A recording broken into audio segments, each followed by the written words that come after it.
The crystal towers of Kepler Prime stretched toward the purple sky like frozen lightning. Inside the Great Council chamber, 7 different alien species sat in a circle that had kept peace in the galaxy for over 200 years. Today that peace was about to shatter. Ambassador Zethkar of the Alteran Empire stood at the center of the chamber. His blue skin gleamed under the artificial lights as he activated the holographic display. The other council members leaned forward in their seats. The Kran delegates clicked their claws nervously. The Velhari representative sat perfectly still like a living statue. Even the gas-form Nexari shifted their cloudy bodies with obvious concern. Honored council members, Zethkar began, his voice carrying clearly through the translation devices. Today I present evidence of the most serious war crimes our galaxy has ever witnessed. The hologram flickered to life and showed a human military base on Proxima 7. Captain Jake Morrison watched himself on the display, but something felt wrong about what he was seeing. The figure that looked like him was giving orders to fire quantum weapons at civilian targets. The images showed human soldiers attacking defenseless alien families, children running and screaming as Earth Defense Force ships rained death from above. Jake felt his stomach turn cold. He had been on Proxima 7 during the conflict, but nothing like this had happened. The human forces had worked hard to protect civilians. They had followed every rule of war that the Council had established. Yet here was proof that seemed to show the opposite. As you can see, Zethkar continued, the humans have violated every treaty they signed when they joined our Council. They have used forbidden weapons against innocent people. They have shown that they cannot be trusted with the responsibility of membership in our civilized galaxy. The Kran military commander, Chancellor Vexthul, slammed his armored fist on his chair. This is exactly what we expected from these violent primitives. They came from a world where they fought each other for thousands of years. How could we think they would change? Jake stood up from his seat in the defendants area. Honored Council, I was the commanding officer during the Proxima operation. None of this happened. We followed every protocol. We saved thousands of civilian lives, both human and alien. This evidence has been changed somehow. Changed? Zethkar's voice carried mock surprise. Captain Morrison, are you suggesting that 7 different recording devices from 3 different species all somehow show false information? Are you claiming that quantum signatures can be faked? Dr. Lisa Carter sat in the human delegation area and studied her portable scanner. The quantum signatures in the evidence did look authentic, but something nagged at her scientific mind. She had spent years studying alien technology, and there were tiny details that seemed off. The weapon discharge patterns were almost right, but not quite. The biological traces from the scene showed markers that didn't match human DNA exactly. But she needed more time to analyze everything properly. The Council was moving too fast, pushing for an immediate decision. The Velhari delegate, a tall being with silver skin and large dark eyes, spoke for the first time. Perhaps we should examine this evidence more carefully. The humans have been our allies for 50 years. They have fought beside us against pirates and raiders. They have shared their technology freely. This seems very different from their past behavior. Past behavior means nothing, Zethkar replied quickly. We have clear proof of current crimes. How many more innocent lives will be lost while we debate? The voting began immediately. One by one, each species cast their decision. The Kran voted to expel humanity without hesitation. The Nexari agreed, after a brief consultation among their collective consciousness. The crystalline Thek voted for expulsion with a sound like breaking glass. The reptilian Saurak hissed their agreement. Even the plant-like Florani voted against humanity with a rustling of their leaf appendages. Only the Velhari abstained from the vote. The decision is final, Chancellor Vexthul announced. Humanity is expelled from the Galactic Council. All human military forces must withdraw from Council space within 30 days. All human colonies outside their home system must be evacuated within 90 days. All communication arrays connecting Earth to the Council network will be severed immediately. Jake felt the weight of the decision crash down on him. 50 years of cooperation, of building trust and friendship between species, was ending because of lies. He looked at the other human delegates and saw the same shock and betrayal in their eyes. Dr. Carter was already working frantically on her scanner, trying to complete her analysis of the evidence. She found microscopic traces that didn't belong, genetic markers that suggested Alteran involvement in creating the fake recordings. But the communication systems were already being shut down. There was no way to get this information to anyone. Who could help? Commander Nick Torres received the withdrawal orders at the Joint Defense Station on the Galactic Rim. He looked out at the stars beyond the galaxy's edge and felt a deep worry in his chest. The humans had discovered something out there in the dark space between galaxies, something ancient and dangerous. The early warning systems they had built were the only thing standing between the Council and whatever was moving in that endless void. But orders were orders. Torres began the process of shutting down the human-operated sensor arrays and defense platforms. The other Council species had never bothered to learn how the human systems worked. They had trusted Earth's scientists and engineers to handle the technical details. Now those same systems would go silent. As the last human ship prepared to leave Council space, deep space monitors detected massive energy signatures moving between the galaxies. Something vast and hungry was stirring in the darkness, drawn by the psychic emanations of advanced civilizations. The ancient threat that humanity had been quietly guarding against was finally coming, but now the Council would face it alone, without the species that had been protecting them all along. The humans were gone, branded as war criminals and exiled from the galaxy they had helped defend. In the cold space between stars, something that fed on the light of civilization began its long journey toward the unsuspecting worlds of the Galactic Council. The greatest betrayal in galactic history was complete, and the consequences would soon become clear to everyone. 3 months had passed since humanity was thrown out of the Galactic Council. The stars looked the same, but everything had changed.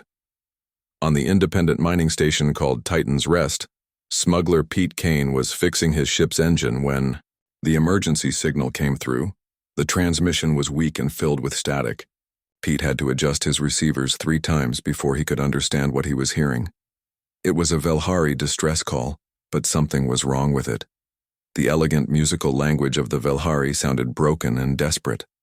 Anyone who can hear this, please respond. Our homeworld is gone. Consumed by shadows that eat light itself. We are the last ship of our people. Please, if anyone receives this message, do not come to Velhari space. The darkness spreads. Pete stared at his communication console. The Velhari were one of the most advanced species in the galaxy. Their homeworld had been a paradise of crystal cities and flowing energy gardens. How could it simply be gone? He changed his ship's course toward the coordinates of the transmission. Against his better judgment, Pete Kane had always been curious about things that made no sense. Meanwhile, on Earth, Admiral Kate Sullivan sat in her office deep underground at Human Defense Command.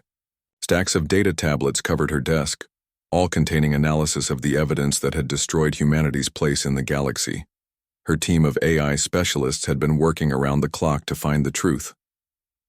Admiral, Dr. Carter said as she entered the office. "We've found something important." Lisa set down a portable holographic projector and activated it. The same scenes from the Proxima 7 incident appeared, but now they were overlaid with new analysis data. "Look at the quantum signatures," Lisa said, pointing to streams of numbers flowing beside the images. "They match human weapons perfectly, but there are micro-fluctuations that shouldn't exist. Our weapons don't create these specific resonance patterns." Kate leaned forward to study the data more carefully. "What are you saying?" "Someone took our quantum weapon technology and modified it slightly. Then they used it to stage these attacks while making recordings that would implicate our forces. The biological evidence is contaminated too. There are Alteran genetic markers, mixed in with the human traces. So we were framed," Kate said quietly. "But by who? And why?" "The evidence points to the Alterans themselves. They've been studying our technology for years through the joint research programs. They had access to everything they needed to create perfect fakes." Kate stood up and walked to the window that showed the Earth's surface far above. "Even if we could prove this, the Council has cut off all communication. We can't send them the real evidence." Dr. Carter nodded sadly. That's not the worst part, Admiral. I've been monitoring the deep space sensors that Commander Torres left running when we pulled out of the rim stations. Something is moving out there. Something big. She activated another display that showed gravitational readings from the edge of the galaxy. Massive objects were approaching, but they didn't show up on normal sensors. Only the gravity detectors could track them. We've been tracking similar signatures for 20 years, Lisa continued. Remember the Kepler anomaly, the empty system where we found those strange ruins? The readings match exactly. Kate remembered. Human explorers had found an entire star system that had been drained of all energy. Planets reduced to cold, dark rocks. Stars that had burned out completely, leaving behind only empty space. The ruins on one of the dead worlds had told a story of something that came from the void between galaxies. Something that fed on the light and life of civilizations. Humanity had kept this discovery secret, hoping to develop defenses before the threat became real. Now it seemed that time had run out. On Titan's Rest, Pete Kane met with the Vilhari survivors. There were only 12 of them left from a population of billions. Their ship was damaged and they looked like they hadn't slept in weeks. The Vilhari, Captain Thelness, had been a council member before the disaster. Pete recognized him from the news reports about humanity's expulsion. Tell me what happened, Pete said, as he offered the aliens food and medical supplies. Thelness accepted the help gratefully. They came without warning. We saw nothing on our sensors until they were already in our system. Massive shapes that seemed to absorb light itself. Our weapons passed right through them. Our shields meant nothing. What were they? Pete asked. Entities. Of pure darkness. They moved through our ships like we weren't even there. But they could touch us when they wanted to. They drained the energy from our power cores, our people, even our sun. Within 6 hours, everything was gone. Another Vilhari survivor spoke up. They're not just destroying things. They're feeding on something. Every time they consumed one of our cities, they grew larger and stronger. Pete felt a chill run down his spine. Where did they go after your world? Toward the Council Core worlds, Thelness replied. But they're moving slowly, methodically, like they're savoring each meal before moving to the next. Why are you telling me this? Why not contact the Council directly? Thelness looked down at his hands. We tried. They think we're lying or insane. Chancellor Vexthul said it was impossible. The Alteran Empire claims we're spreading panic to cover up some kind of military disaster. But you believe the humans were innocent, don't you? Pete asked. The Vilhari nodded. I was investigating the evidence when our world was attacked. I found inconsistencies in the recordings, traces that suggested forgery. I planned to present new evidence to the Council, but then the shadows came. On Earth, Admiral Sullivan received reports from human intelligence networks throughout the galaxy. The news was getting worse. 17 outer systems had gone completely silent. Council fleets were being redeployed toward the core worlds. Something was definitely wrong. Dr. Carter burst into the command center with new data. Admiral, I've made contact with survivors from the attacked systems. The entities that are destroying them exist partially outside normal space. That's why conventional weapons don't work. How do you know that? Kate asked. Because we've encountered them before. Remember the scout ships we lost near the Galactic Rim 15 years ago? The ones that just vanished without a trace? I think they were testing us, learning about our defenses. Kate felt pieces of a terrible puzzle falling into place. The Rim defense stations. We built them specifically to watch for multidimensional threats. Exactly. The early warning systems we installed could detect entities that exist in folded space. Without those sensors, the Council is flying blind. And now, they're facing an enemy they can't even see coming, Kate said grimly. The communication console suddenly activated with an emergency signal. It was Commander Torres broadcasting from his hidden base near the Galactic Rim. Admiral Sullivan, we have a problem. The entities have changed their pattern. They're not just consuming systems randomly anymore. They're moving in a direct line toward Kepler Prime. At their current speed, they'll reach the Council capital in less than 6 months. Kate stared at the tactical display showing the enemy's projected path. Every major council world lay in their way. Torres, what's the status of our defensive preparations? We've managed to build prototype weapons based on Dr. Carter's research, but we need more time to test them properly. The harmonic resonance technology is complex. How long do we need? At least a year, maybe 2. Kate looked around the command center at her officers and scientists. They had been betrayed by the very people they had sworn to protect. Humanity had been branded as war criminals and exiled from galactic civilization. Every logical reason said they should let the Council face this threat alone, but that wasn't who humans were. Begin immediate preparations for Operation Lighthouse, Kate ordered. We're going back. 6 months after the Velhari homeworld disappeared, the galaxy was in chaos. 17 star systems had gone completely dark, their suns extinguished like candles blown out by some cosmic wind. Billions of people had simply vanished, leaving behind empty worlds drained of all energy. Chancellor Vex Thule stood in the Council's war room on Kepler Prime, staring at a tactical display that showed nothing but red zones where civilized worlds used to exist. The Kran military leader's armored face showed deep worry lines that hadn't been there a year ago. Report, he commanded his aide. Sir, we've lost contact with the Nexari gas worlds. 3 entire systems, gone in less than 48 hours. Our fleets can't even find debris. It's like those systems never existed. Vexthul slammed his fist on the table. The most advanced military minds in the galaxy were completely helpless against an enemy they couldn't touch. Every weapon they had tried simply passed through the shadow entities like they were shooting at ghosts.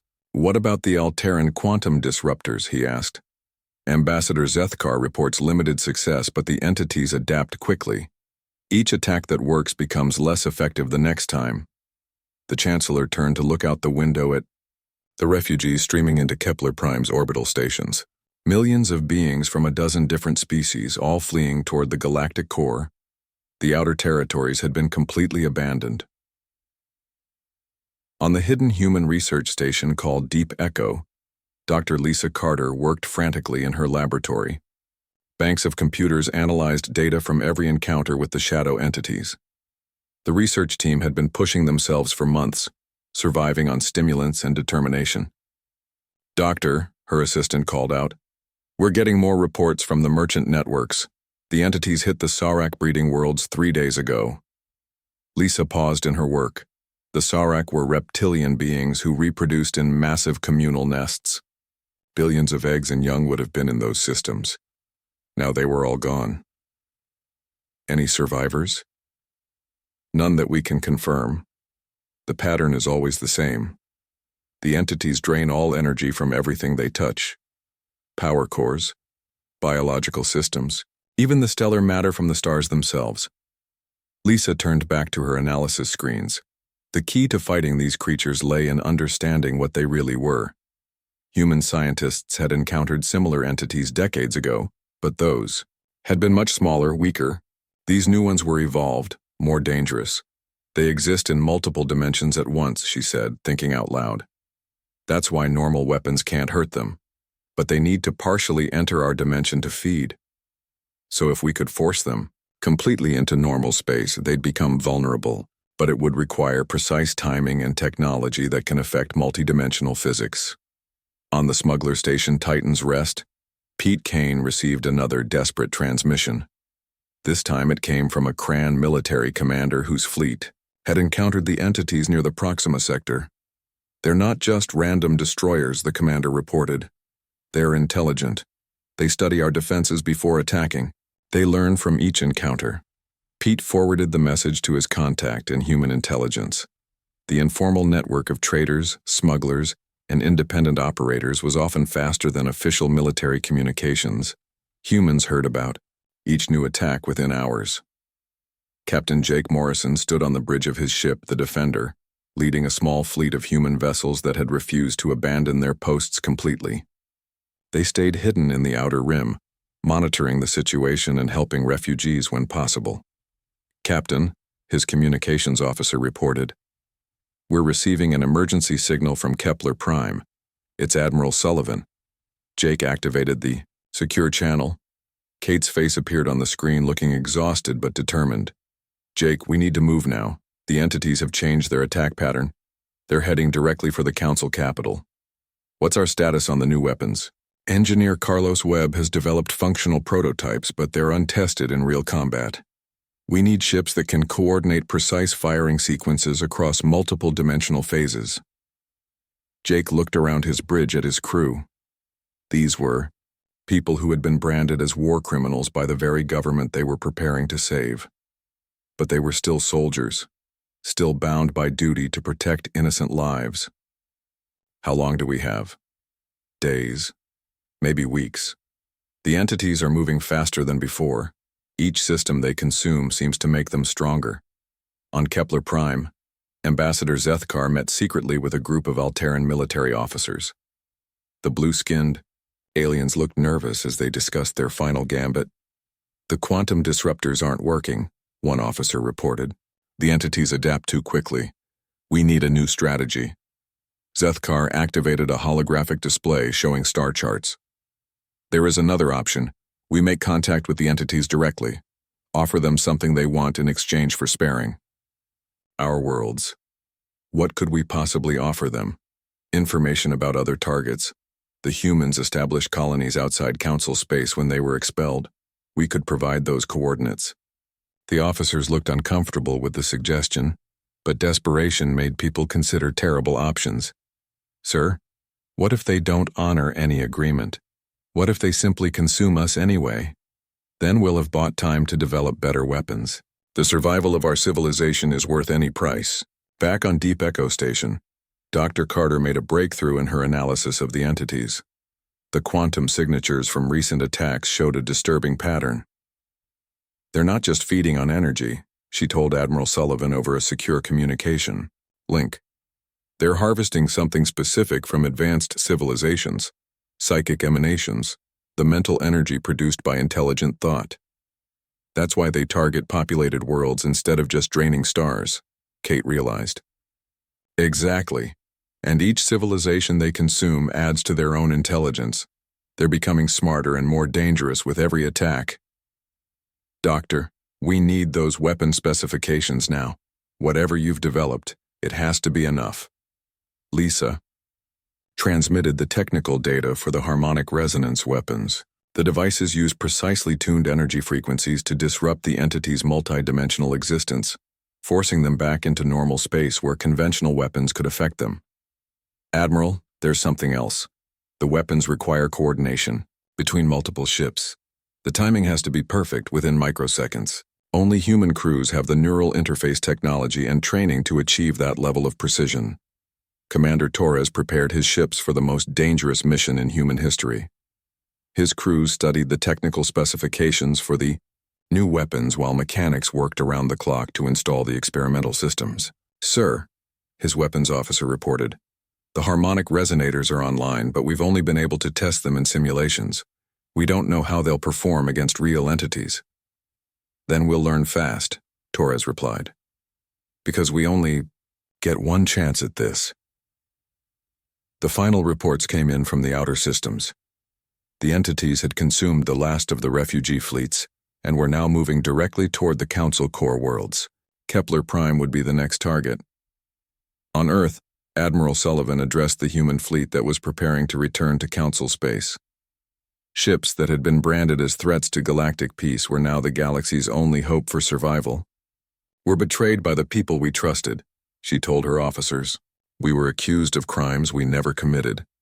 But we are not abandoning our duty to protect innocent lives. Today we prove that humanity's greatest strength isn't our technology or our weapons. It's our willingness to do what's right, even when no one thanks us for it. The human fleet began its journey back toward the heart of the galaxy, carrying weapons that might save civilizations that had cast them out.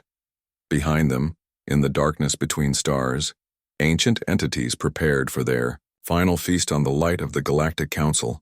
The real war was about to begin. The shadow entities emerged from dark space just as Kepler Prime's outer defenses detected their approach. Massive forms that seemed to absorb light itself moved through the void like living nightmares. Council ships opened fire immediately, but their energy beams passed harmlessly through the creatures as if they were shooting at empty space. Captain Jake Morrison watched the battle unfold from his hidden position behind Kepler Prime's third moon. The Council fleets were in full retreat, their weapons completely useless against an enemy that existed partially outside normal reality. Thousands of ships fled toward the planet's surface as the entities began their feeding process. "Captain," his tactical officer reported, "human fleet incoming. Admiral Sullivan's ships are dropping out of hyperspace." Jake felt a mix of relief and terror. The human fleet arrived just as the first entity reached Kepler Prime's orbital stations. The creature extended shadowy tendrils that drained energy from the massive structures, leaving them as cold, lifeless metal drifting in space. "All ships, this is Admiral Sullivan." The communication came through clearly. "Activate harmonic resonators on my mark. Target the largest entity first. Remember, timing is everything." The human ships moved into formation with precision that amazed even Jake, who had served with these crews for years. Each vessel positioned itself at exact coordinates while their newly installed weapons powered up. The harmonic resonators created a subtle vibration in space itself, a frequency that could disrupt multi-dimensional existence.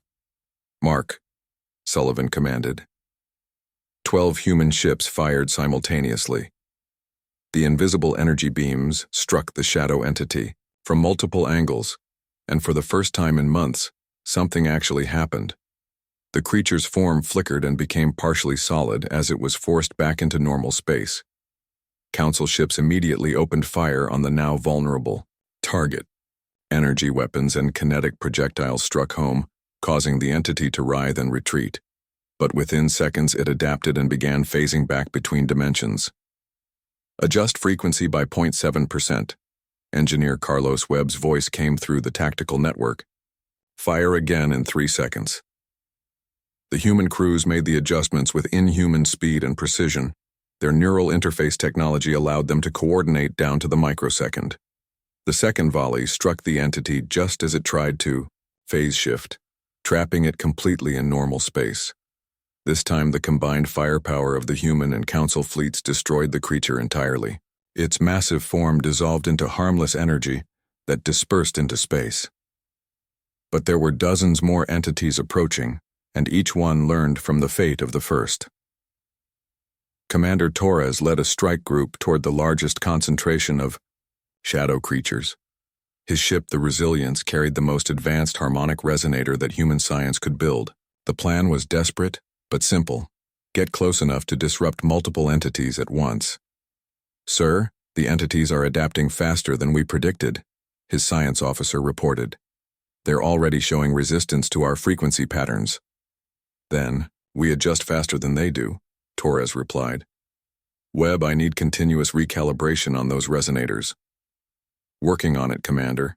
But each time we change frequency, there's a brief window where the weapons are offline." Torres watched as another human ship was overwhelmed by 3 entities that had learned to attack from multiple dimensional phases simultaneously. The vessel simply vanished, consumed entirely by creatures that could reach through space itself. On the planet's surface, evacuation efforts were in chaos. Millions of council officials and civilians crowded into transport ships while the battle raged overhead. Many of the transports were old and slow, easy targets for the entities that were beginning to enter the atmosphere. "Captain Morrison," Admiral Sullivan's voice crackled through the communications. "I need you to lead the civilian evacuation.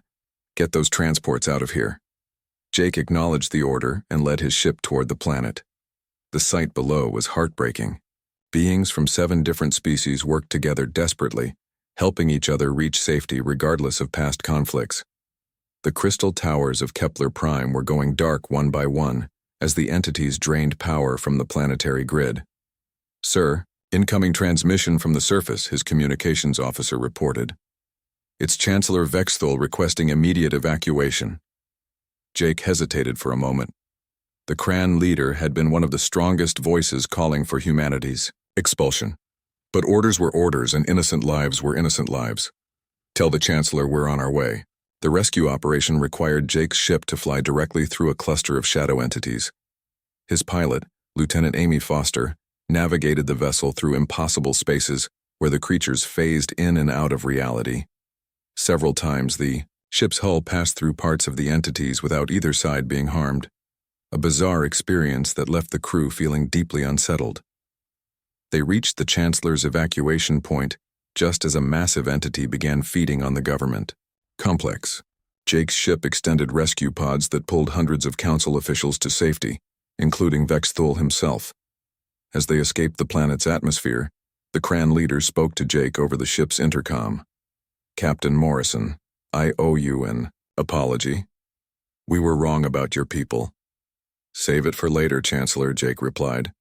"We have bigger problems right now." Dr. Carter worked frantically in her mobile laboratory aboard Admiral Sullivan's flagship. The entities were adapting to human weapons faster than anticipated, but she was beginning to understand how they operated. "Admiral, I've discovered something important," she reported. "The entities aren't just random destroyers. They're fragments of something larger, something that was broken apart long ago." "What do you mean?" "Each creature we destroy releases energy that the others absorb. They're trying to reunite, to become whole again. That's why they're getting stronger and smarter with each system they consume. So killing them individually might actually be making the problem worse?" "Exactly. We need to find their source, the central entity that's coordinating them all." The battle continued for hours as human ships coordinated increasingly complex attack patterns. The harmonic resonators worked, but each success required more precise timing and coordination. Several human vessels were lost when their crews couldn't adjust fast enough to the entity's adaptations. Engineer Webb broadcast a new frequency pattern to all human ships. "This should work for approximately 17 minutes before they adapt again," he warned. "Make it count." The combined human and council fleets launched their largest coordinated attack yet. 50 ships fired simultaneously at a cluster of entities near Kepler Prime's primary moon. The shadow creatures were forced into normal space, just as kinetic projectiles and energy weapons struck from every direction. 6 entities were destroyed in the single attack, but the remaining creatures immediately absorbed the released energy and became visibly larger and more aggressive. "Admiral," Torres reported from his position near the outer system, "I'm detecting something massive approaching from deep space. Whatever's coordinating these entities, I think it's almost here." Kate Sullivan looked at the tactical display showing dozens of red contacts still surrounding Kepler Prime. Human casualties were mounting, and the entities were learning faster than her scientists could develop countermeasures. "All ships prepare for emergency withdrawal," she commanded. "We need to regroup and develop a new strategy." But as the human fleet began to pull back, Chancellor Vexthul's voice came through the communications from Morrison's ship. "Admiral Sullivan, our deep space sensors are detecting something approaching. Multiple massive contacts larger than anything we've seen before." Kate felt her blood turn cold. If these were just the advanced scouts, what was coming next would make the current battle look like a minor skirmish. "Captain Morrison, what's your status on evacuating council leadership?" "We've got most of the government officials, but there are still millions of civilians on the planet." Kate looked around her bridge at officers who had already sacrificed. So much for people who had betrayed them. The smart move would be to save who they could and retreat. But smart wasn't always right. "All ships change of plans," she announced. "We're not abandoning anyone. Prepare for the largest evacuation operation in galactic history." The human fleet turned back toward Kepler Prime, just as sensors detected the approach of something so massive it was affecting the gravity of nearby stars. The real enemy was finally revealing itself, and humanity would face it with the same courage they had shown throughout their history.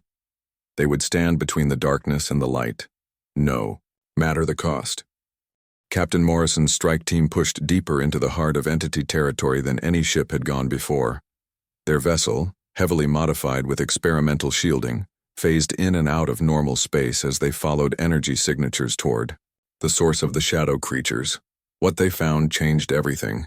"Captain," Dr. Carter's voice came through the communication link from her analysis station. "The readings I'm getting don't match our assumptions about these entities." Jake studied the massive structure ahead of them. It looked like a broken space station, but one built from materials that seemed to exist in multiple dimensions simultaneously. Parts of it flickered between solid matter and empty space. "It's not a ship," Morrison said quietly. "It's a prison." The strike team's sensors revealed the truth. The shadow entities weren't invaders from another galaxy. They were fragments of a civilization that had been torn apart by an ancient catastrophe.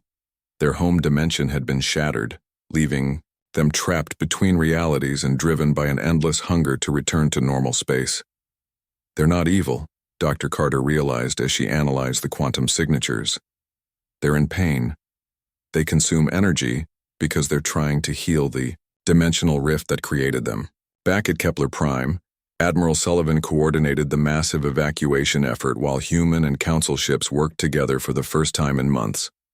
The cooperation wasn't perfect, but desperation had a way of breaking down old barriers. Engineer, Webb transmitted new data to all fleet commanders. "Admiral, Dr. Carter's discovery changes everything. We can't just fight these entities. We need to heal them."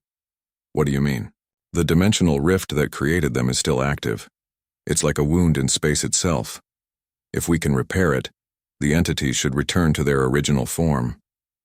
Kate looked at the tactical display showing hundreds of shadow creatures surrounding the evacuation zone. "What would that require?" "A massive harmonic resonance array powered by ships from every species in the Council.